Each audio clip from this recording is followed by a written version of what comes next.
क्या सच में वे मरियम की पूजा करते हैं? आइए जानते हैं दुनिया की सबसे रहस्य की सच। एक सवाल जो लाखों लोगों के मन में है, क्या रोमन कैथोलिक लोग मरियम की पूजा करते हैं? अगर वे सिर्फ परमेश्वर की उपासना करते हैं, तो फिर चर्चों में मरियम की इतनी मूर्तियां क्यों हैं? लोग उनके सामने घुटने क्यों टेकते हैं? उनसे प्रार्थना क्यों करते हैं? और सबसे बड़ा सवाल, अगर कोई मरियम को रानी कहता है, तो क्या यह परमेश्वर की जगह लेना नहीं है? कुछ लोग कहते हैं यह बाइबल के खिलाफ है, कुछ कहते हैं यह शैतान का जाल है, कुछ कहते हैं यह सिर्फ गलत फहमी है। तो सच क्या है? आज हम भावनाओं से नहीं, तथ्यों, इतिहास और बाइबल की रोशनी में इस रहस्य को समझेंगे। लेकिन सावधान, जैसे जैसे हम आगे बढ़ेंगे, आप पाएंगे कि यह विषय सिर्फ मरियम के बारे में नहीं है। यह इस बारे में है कि हम उपासना और सम्मान के बीच फर्क कैसे समझते हैं। रहस्य अभी शुरू हुआ है। एक मिनट रुकिए। अगर मरियम की इतनी महिमा करनी थी, तो प्रेरित पौलुस ने अपनी किसी भी चिट्ठी में ऐसा क्यों नहीं किया? रोमियों, कुरिन्थियों, गलातियों, इफिसियों, हर जगह वह मसीह की बात करता है, उद्धार की बात करता है, क्रूस की बात करता है, लेकिन मरियम की उपासना कहीं नहीं। तो फिर आज दुनिया के सबसे बड़े चर्चों में मरियम की मूर्तियां क्यों हैं? लोग उनके सामने घुटने क्यों टेकते हैं? उन्हें स्वर्ग की रानी क्यों कहा जाता है? क्या यह बाइबल से आया या बाद की परंपरा से? क्या यह सम्मान है या धीरे धीरे उपासना बन गया?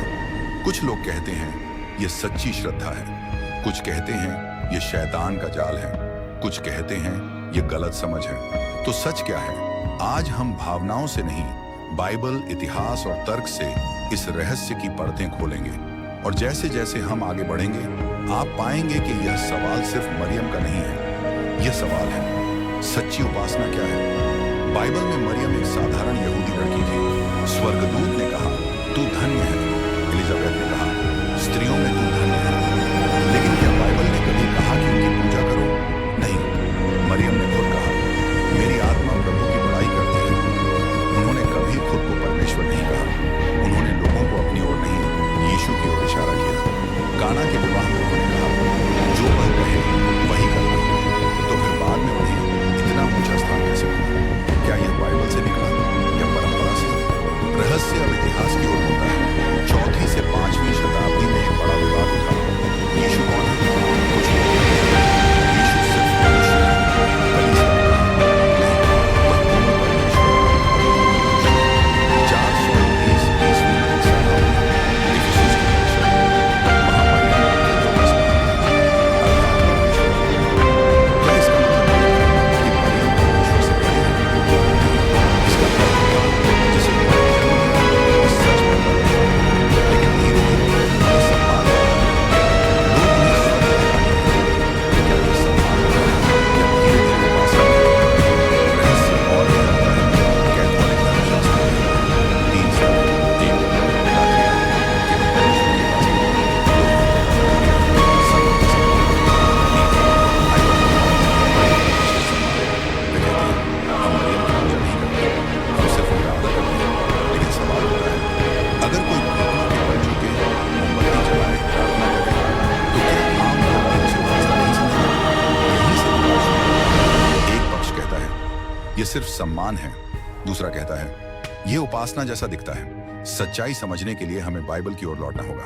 अगर मरियम इतनी महत्वपूर्ण थी, तो पौलुस ने अपनी चिट्ठियों में उनका जिक्र क्यों नहीं किया?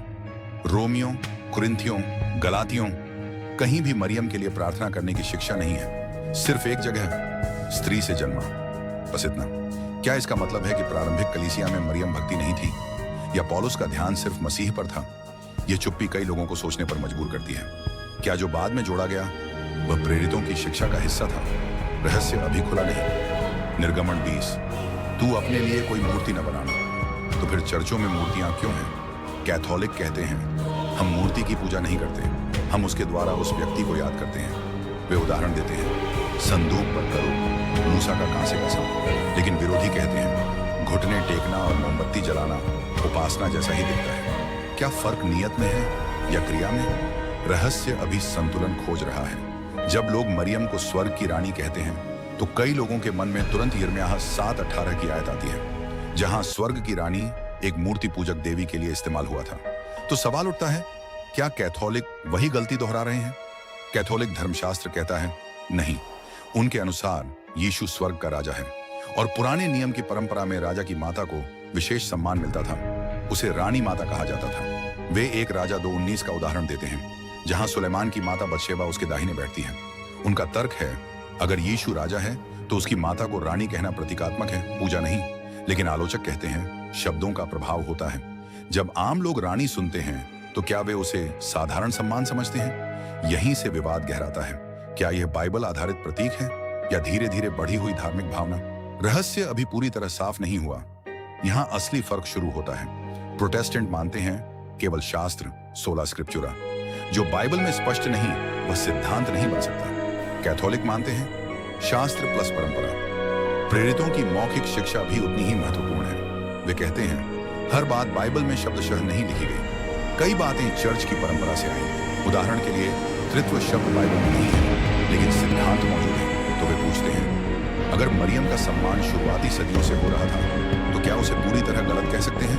लेकिन आलोचक जवाब देते हैं, अगर कोई शिक्षा प्रेरितों के पत्रों में नहीं मिलती तो वह बाद में जोड़ी गई है।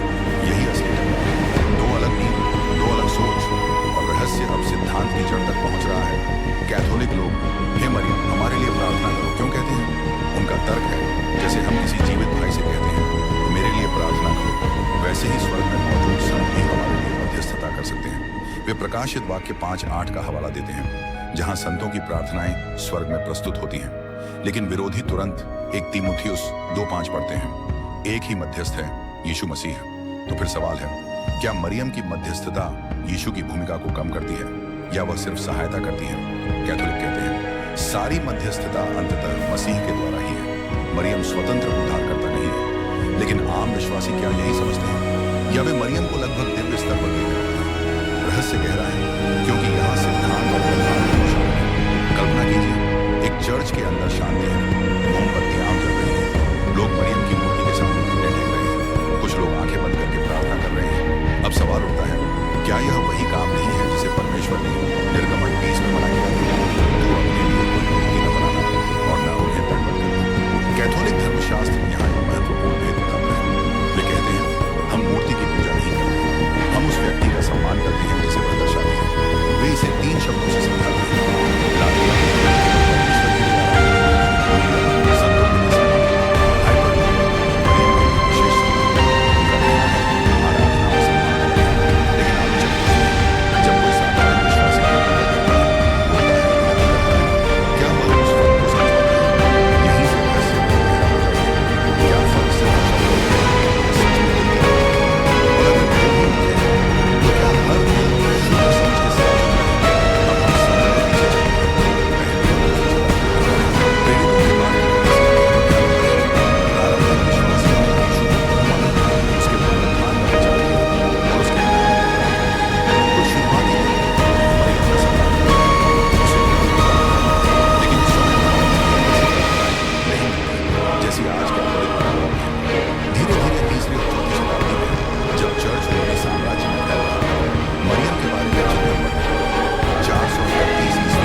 ध्यान दीजिए, यह निर्णय यीशु की दिव्यता की रक्षा के लिए था, क्योंकि अगर यीशु पूर्ण परमेश्वर है तो उसे जन्म देने वाली को ईश्वर की माता कहना गलत नहीं। लेकिन यहां से मरियम की महिमा का विकास तेज हो गया। रहस्य अब साफ हो रहा है, यह सब एक ही दिन में नहीं हुआ, यह सदियों का विकास था। अब हम उस जगह पहुंचते हैं जहां असली टकराव शुरू होता है, अधिकार, अथॉरिटी। कैथोलिक चर्च कहता है कि परमेश्वर का प्रकाशन 2 तरीकों से आया। पहला, लिखित शास्त्र, दूसरा प्रेरितों की मौखिक परंपरा। वे 2 थिस्सलुनीकियों 2:15 को उद्धृत करते हैं, जो बातें हमने तुम्हें सिखाई, चाहे वचन से चाहे पत्र से, उन्हें पकड़े रहो। उनका तर्क है सब कुछ बाइबल में शब्दशः नहीं लिखा गया, कुछ बातें कलीसिया ने पीढ़ी दर पीढ़ी संभाल कर रखी। लेकिन प्रोटेस्टेंट दृष्टिकोण अलग है। वे कहते हैं अगर कोई शिक्षा उद्धार के लिए आवश्यक है तो परमेश्वर उसे स्पष्ट रूप से शास्त्र में सुरक्षित रखता है।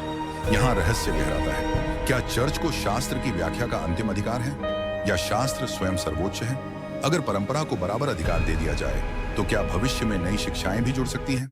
और अगर केवल शास्त्र को माने तो क्या हम इतिहास की गवाही को नजरअंदाज कर रहे हैं? यहीं से यह बहस सिर्फ मरियम तक सीमित नहीं रहती। ये सवाल बन जाता है, हम अपने विश्वास की नींव कहां रखते हैं? 431 ईस्वी में एफिसुस की परिषद हुई। विवाद था, क्या मरियम को थियोटोकॉस यानी ईश्वर की माता कहा जाए? यह निर्णय इसलिए लिया गया ताकि यीशु की दिव्यता की रक्षा हो सके। अगर यीशु पूर्ण परमेश्वर है तो उसे जन्म देने वाली को ईश्वर की माता कहना गलत नहीं। कैथोलिक कहते हैं यह उपाधि यीशु के बारे में है, मरियम के बारे में नहीं। लेकिन यहीं से एक नई दिशा शुरू हुई। जैसे जैसे यह उपाधि लोकप्रिय हुई, लोगों के मन में मरियम का स्थान और ऊंचा होता गया। प्रोटेस्टेंट पूछते हैं, क्या यह सम्मान धीरे धीरे अत्यधिक महिमा में बदल गया? कैथोलिक जवाब देते हैं, नहीं, यह केवल सही मसीही सिद्धांत की रक्षा थी। रहस्य यहां संतुलन में छिपा है। एक तरफ यीशु की महिमा की रक्षा, दूसरी तरफ मरियम की बढ़ती हुई श्रद्धा। क्या दोनों सीमाओं के भीतर रहे या कहीं रेखा धुंधली हो गई? 1 तीमुथियुस 2:5 कहता है, एक ही मध्यस्थ है, यीशु मसीह। यह आयत बहुत स्पष्ट लगती है। तो फिर मरियम से प्रार्थना क्यों? कैथोलिक समझाते हैं, मरियम स्वतंत्र मध्यस्थ नहीं है, वह मसीह की अधीन सहयोगी है। जैसे हम एक दूसरे से कहते हैं, मेरे लिए प्रार्थना करो, वैसे ही संत स्वर्ग में हमारे लिए प्रार्थना कर सकते हैं। लेकिन आलोचक कहते हैं, जीवित लोगों से प्रार्थना करवाना अलग है, स्वर्ग में संतों को पुकारना अलग। क्या बाइबल में कहीं उदाहरण है कि प्रारंभिक कलीसिया ने संतों को पुकारा? स्पष्ट रूप से नहीं। यही रहस्य और गहरा हो जाता है। क्या यह विकास था या एक अतिरिक्त परंपरा? और सबसे महत्वपूर्ण, क्या इससे मसीह की अनन्यता कम होती है या वह फिर भी केंद्र में बना रहता है? निर्गमन 20 की आज्ञा आज भी उतनी ही मजबूत है, किसी मूर्ति के आगे दंडवत न करना। कैथोलिक कहते हैं, हम मूर्ति को ईश्वर नहीं मानते, हम उसे प्रतीक के रूप में देखते हैं। वे इसे ऐसे समझाते हैं जैसे कोई अपने परिवार की तस्वीर को चूमता है, वह कागज को नहीं, उस व्यक्ति को प्रेम दिखा रहा है। लेकिन आलोचक कहते हैं, धार्मिक प्रतीकों के साथ भावनाएं अधिक गहरी होती हैं। आम लोग शायद सिद्धांत की बारीकियां नहीं समझते। यहाँ असली सवाल है, क्या मूर्ति हमें परमेश्वर के करीब लाती है या हमारा ध्यान बटा देती है? रहस्य मूर्ति में नहीं, मन में है। अगर मन सीधे मसीह की ओर है तो प्रतीक साधन हो सकता है, अगर मन प्रतीक पर अटक जाए तो वही साधन बाधा बन सकता है। पंथ शब्द अक्सर गुस्से में इस्तेमाल किया जाता है, लेकिन इतिहास और धर्मशास्त्र की दृष्टि से देखें, कैथोलिक चर्च तृत्व मानता है, यीशु की दिव्यता मानता है, क्रूस और पुनरुत्थान मानता है। ये सभी मूल मसीही सिद्धांत हैं। पंथ आमतौर पर उन समूहों को कहा जाता है जो मसीह की प्रकृति या सुसमाचार है। इस आधार पर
कैथोलिक और प्रोटेस्टेंट दोनों मानते हैं उद्धार यीशु के द्वारा है। लेकिन अगर कोई मरियम या किसी और पर अंतिम आशा रखे तो समस्या वहीं से शुरू होती है। इस रहस्य का उत्तर किसी एक संस्था में नहीं, व्यक्ति के दिल में है।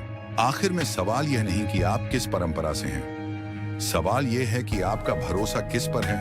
तो आज हमने भावनाओं से नहीं, इतिहास से बात की, आरोपों से नहीं, तथ्यों से बात की। हमने पौलुस की चुप्पी देखी, प्रारंभिक कलीसिया का इतिहास देखा, परंपरा और शास्त्र का अंतर समझा, मूर्ति, मध्यस्थता और मरियम की भूमिका पर गहराई से सोचा।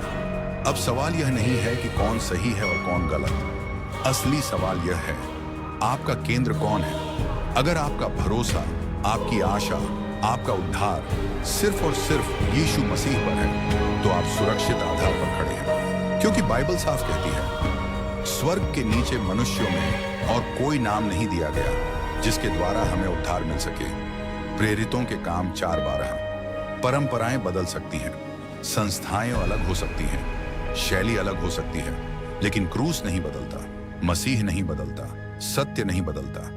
आज इस वीडियो को खत्म करने से पहले अपने दिल में एक सवाल पूछिए, क्या मैं सीधे मसीह के पास जा रहा हूं या मैं रास्तों में उलझ गया हूं?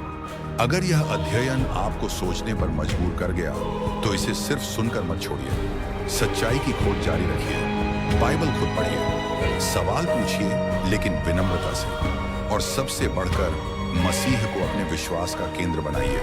अगर आपको यह गहराई पसंद आई तो इस वीडियो को शेयर कीजिए ताकि और लोग भी भावनाओं से नहीं, सत्य से निर्णय लें। क्योंकि आखिर में धर्म नहीं, परंपरा नहीं, बहुमत नहीं, सिर्फ यीशु ही अनंत जीवन का मार्ग है।